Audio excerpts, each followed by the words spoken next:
اگر تم مال کے ساتھ، اگر تم اولاد کے ساتھ، اگر تم خاندان کے ساتھ، اگر تم دنیا کے ساتھ محبت کرنے والے ہو تو تم کامل ایمان والے نہیں ہو سکتے۔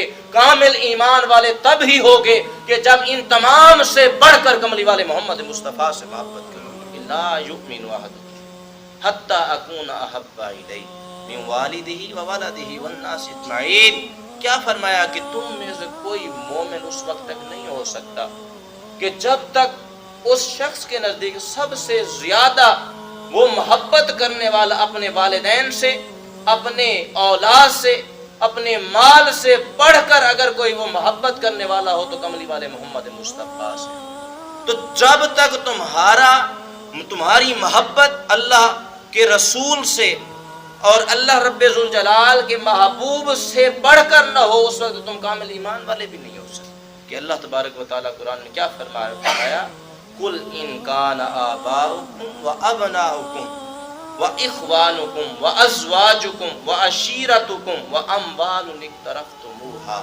کیا ہے محبوب انہیں فرما دیں، کیا فرما دیں کہ ان کو بتا دیں کہ تمہارے جو ماں باپ ہیں، تمہارے جو اولادیں ہیں، تمہارے جو بیٹے ہیں، تمہارے بھائی جو ہیں، تمہارے جو خاندان ہیں، وہ جو تمہارے مال ہیں، کہ جس کے نقصان کے اوپر تم خوف محسوس کرتے ہو، اور وہ پسندیدہ گھر جن کو تم پسند کرتے ہو اپنے لیے، اگر یہ سارے کے سارے کملی والے محمد مصطفیٰ صلی اللہ علیہ وسلم کی محبت سے بڑھ کر تمہیں عزیز ہیں تو پھر سن لو فتربصوا، بس تم انتظار کرو۔